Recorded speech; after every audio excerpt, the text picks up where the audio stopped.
Viewers আসসালামু আলাইকুম। This is গ্রাম বাংলার রেসিপি। তো আশা করছি আপনারা যে যেখানে আছেন সবাই ভালো আছেন।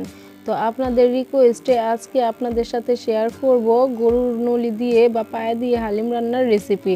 তো আপনারা যারা রেস্টুরেন্টের সাথে হালিম রান্না করতে পারেন না তাদের জন্য আজকে আমি খুব অল্প উপকরণে সহজ পদ্ধতিতে হালিম রান্নার রেসিপি শেয়ার করব। তো তার জন্য রয়েছে কিছু টিপস অ্যান্ড ট্রিক্স। তো আমি চাই আপনারা পুরো ভিডিওটি মনোযোগ সহকারে দেখবেন। তো এখানে আমি নিয়েছি একটি রাঁধুনি হালিম মিক্স, যা বাজারে পাওয়া যায়। তো হালিম মিক্সের বক্সে থাকে দুটি প্যাকেট, একটা হচ্ছে মিক্স ডাল আর একটি হচ্ছে মশলা।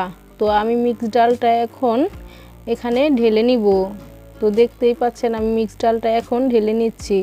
তো ঢেলে নেওয়ার পর এই পর্যায়ে এখানে আমি দিয়ে দিব গরম পানি। তো আমি অল্প অল্প পানি দিয়ে মিক্স ডালটা হালকাভাবে মিশিয়ে নিব যাতে দলা পেকে না যায়।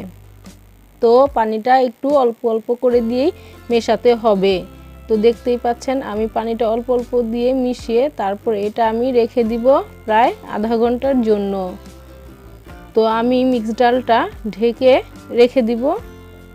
তো তারপর এখানে আমি নিয়েছি একটা বাটিতে মশলা। তো মশলাগুলো আমি ঢেলে দিয়ে নিব।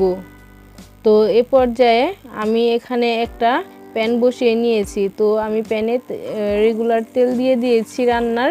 তারপর এখানে দিয়ে দিব পেঁয়াজ বেরেস্তার জন্য কিছুটা পেঁয়াজ। তো পেঁয়াজগুলো আমি একটু ভেজে নিব বেরেস্তার জন্য। তো আমি নেড়েচেড়ে ভালোভাবে পেঁয়াজগুলো ভেজে নিচ্ছি। তো পেঁয়াজগুলো একটু যখন বাদামি ভাব চলে আসবে ওই পর্যায়ে আমি পেঁয়াজগুলো উঠিয়ে নিব বেরেস্তার জন্য, পরে পরিবেশন করব। তো উঠিয়ে নেওয়ার পর এখানে আমি ওই একই তেলে আমি দিয়ে দিব রান্নার জন্য কিছুটা পেঁয়াজ। তো পেঁয়াজগুলো আমি হালকা একটু ভেজে নেব। তো নেড়েচেড়ে ভেজে নেওয়ার পর এ পর্যায়ে আমি এখানে দিয়ে দিব কিছুটা আদা রসুন বাটা। তো এখানে আমি দিয়ে দিয়েছি 2 চামচ আদা রসুন বাটা। তো আদা রসুনগুলো তেলের সাথে ভেজে নিব। তো ভালোভাবে ভেজে নেওয়া হয়ে গেলে এ পর্যায়ে এখন আমি এখানে দিয়ে দিব কিছুটা হলুদ গুঁড়ো, দিব কিছুটা মরিচের গুঁড়ো, আর দিব কিছুটা ধনিয়া ও জিরার গুঁড়ো, দিব স্বাদ মতো লবণ।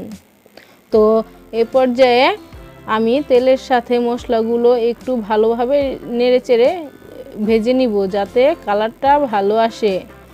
তো ভাজা হয়ে গেলে এ পর্যায়ে এখানে আমি কিছুটা পানি অ্যাড করব। তো কিছুটা পানি অ্যাড করে আমি মশলাগুলো ভালোভাবে কষিয়ে নিব। তো মশলা কষানো হয়ে গেলে এ পর্যায়ে এখানে আমি যে গরুর নলিগুলো রাখছিলাম, তো এখানে প্রায় 2 কেজি পরিমাণ গরুর নলি বা পায়া আছে। তো এগুলো এখন আমি মশলাতে ঢেলে দিব। তো মশলাতে ঢেলে দিয়ে আমি নেড়েচেড়ে ভালোভাবে মশলার সাথে মিশিয়ে নিব। তো দেখতেই পাচ্ছেন আমি ভালোভাবে মশলার সাথে মিশিয়ে এগুলা কষিয়ে নিব। তো এখানে আমি কোনো পানি অ্যাড করব না কষানোর জন্য। এখান থেকে যে পানি উঠবে সে পানি দিয়ে আমি নলিগুলো কষিয়ে নিব। তো এখানে যে আমি হালিমের মশলাগুলো রেখেছিলাম, তো এই মশলাগুলো আমি এখানে দিয়ে দিব। তো এখানে আমি পুরো মশলাটা দিচ্ছি না, কিছু মশলা আমি রেখে দিচ্ছি পরবর্তীতে দেওয়ার জন্য। তো এখন মশলাগুলো আমি ভালোভাবে মেশাবো। তো মিশিয়ে এটা আমি ঢেকে কষিয়ে নিব। এখন ঢেকে কষিয়ে নিব। তো দেখতেই পাচ্ছেন কষানো অনেকটা হয়ে আসছে। তো এখন কষানো হয়ে গেলে এটাকে আমি নেড়েচেড়ে ভালোভাবে কষিয়ে নিব আর একটু। তো কষানো পুরোপুরি হয়ে গেলে এ পর্যায়ে আমি এখানে দিয়ে দিব আগে থেকে যে মিক্স ডালটা আমি ভিজিয়ে রেখেছিলাম, সে মিক্স ডালটা এখন আমি মশলাতে ঢেলে নিব। তো মিক্স ডালটা আমি পুরোপুরি ঢেলে নিয়ে এখন আমি নেড়েচেড়ে মশলার সাথে ভালোভাবে কষিয়ে নিব। তো এখানে আমি কোনো পানি না দিয়েই মশলার সাথে ভালোভাবে কষিয়ে নিব। তো দেখতেই পাচ্ছেন ডালটা কষানো হয়ে গেলে এ পর্যায়ে আমি এখানে পানি অ্যাড করে নিব। তো এখানে আমি গরম পানি অ্যাড করে নিচ্ছি, এখানে আমি ঠান্ডা পানি অ্যাড করব না। তো আপনারা এখানে গরম পানি অ্যাড করে নেবেন। তো পানি অ্যাড করে ভালোভাবে নেড়েচেড়ে এখন আমি এটা ঢাকনা দিয়ে রান্না করে নিব। তো রান্না করতে অনেকটা সময় লাগে, তো এখানে আমি প্রায় 1.5 ঘন্টা সময় ধরে রান্না করে নিব। তো ঢাকনা উঠিয়ে মাঝে মধ্যে নেড়ে চেড়ে দিতে হবে, আর নয়তো পাতিলের তলায় লেগে যেতে পারে। তো হালিম যেহেতু লং টাইম ধরে রান্না করতে হয়, সেহেতু ভালোভাবে নেড়ে চেড়ে রান্না করে নেবেন। তো দেখতেই পাচ্ছেন আমার প্রায় 1.5 ঘন্টা পর হালিমটা হয়ে আসছে। তো এ পর্যায়ে আমি এখানে একটা কড়াই বসিয়ে নিব। তো কড়াইতে আমি দিয়ে দিব রেগুলার রান্নার তেল। তো এখানে তেল গরম হয়ে গেলে এখানে দিয়ে দিব আমি আগে থেকে যে মশলা রেখে দিয়েছিলাম কিছুটা মশলা। তো এই মশলাগুলো আমি এখন তেলে ঢেলে নিব।